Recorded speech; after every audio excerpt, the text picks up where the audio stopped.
Hello again to another installment of the Sanwa CX-506, and I've finished cleaning up the multi-tester battery connector. As you can see, they're very shiny, very clean. Depending on the angle of the light, try to focus the thing. And where is my camera? Is it over here? Okay. Uh, a very easy process, and I replaced the battery with a generic battery, not Duracell or Energizer. Good enough for the time being, so for me to get by. And also replaced the fuse to a different rating because I don't have the exact rating, which is the meter requires 0.5 ampere or 500 milliampere. I don't have that. I use 200 milliampere, much more safer, I think. uh, while I will order the exact rated fuse in the future.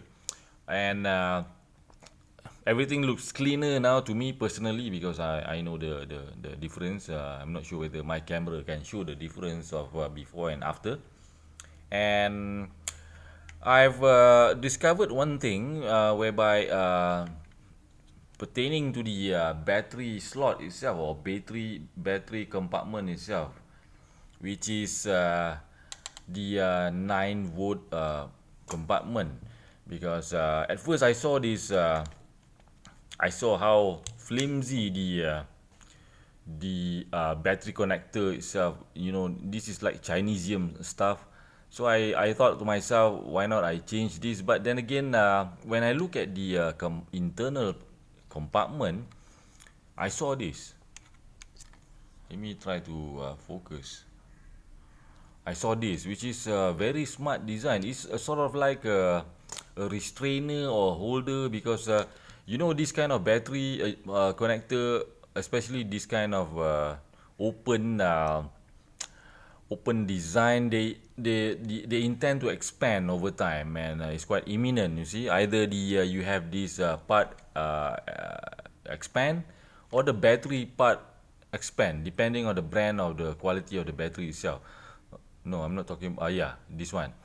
Either this will because there's I think the size of diameter of this varies from one company to another.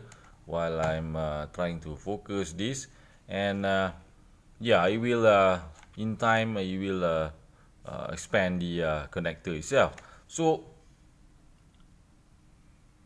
with that in place, it is enabling the well, okay, let me put it without battery so you can understand.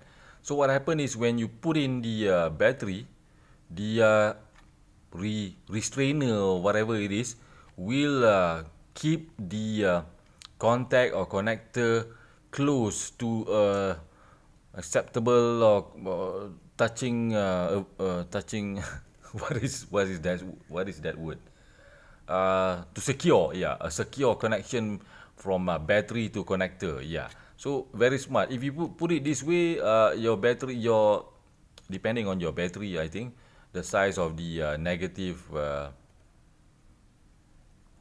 positive, negative, confused now, the negative cup here. So either that will allow you to put in. If you cannot, you have to use the other way.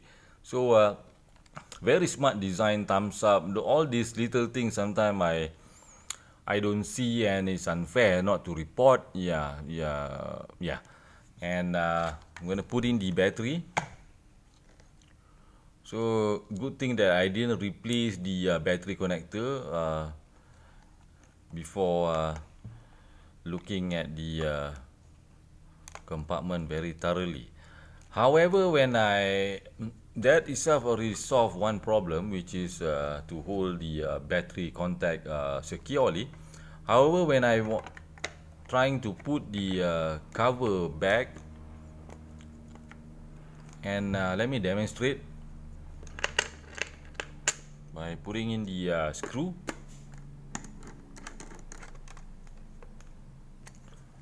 It does not shut close shut. It has this gap over here. So what I think in the past was the previous battery has some different size, and it over time it sort of like fall into place and able to close the gap. So when I look at the when I try to investigate what is the problem, I suddenly notice this thing. The battery is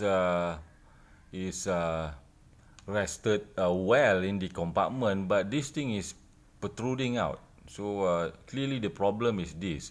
They should have used a battery connector that has the wire coming out from the center, not from this end or the other end. So I'm afraid I have to give a thumbs up, thumbs down to Sanwa. So yeah, thumbs up and thumbs down equals 0. Yeah, it's equalized itself.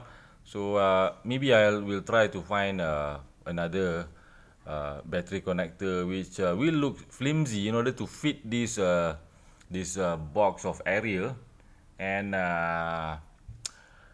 help close the lid more properly. Yeah, one stone kill two birds. Yeah, and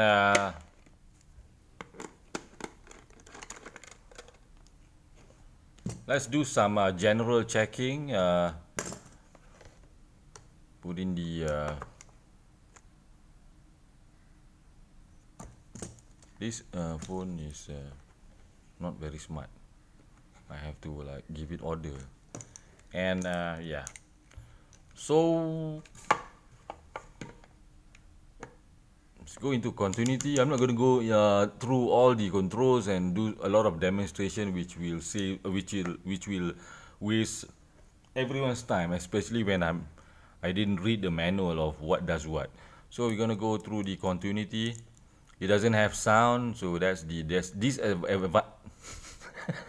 disadvantage of analog needle meter.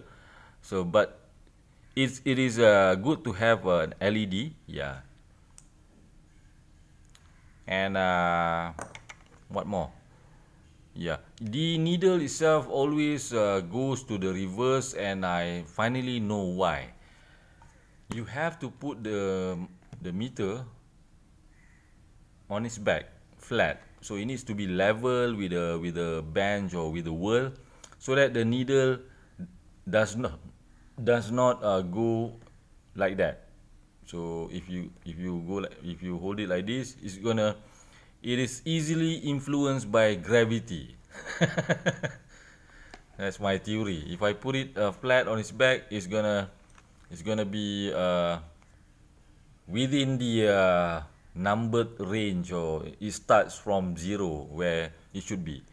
So yeah, that's it for today. Thank you very much, and I will go through this meter on the next video. I hope not the next video. Maybe I report about something else first before coming back to this multimeter. I don't want you to think I'm beating the Sanwa multimeter to death or whatever. So there's a lot to read in the manual, and there's a lot of interesting that I found in the manual itself. I report that after either I fully understand the instruction or the features of the multimeter, or maybe part of it, which is important. Yeah, thank you very much for watching, and sorry to take up of many minutes of your time. Have a nice day, and bye bye.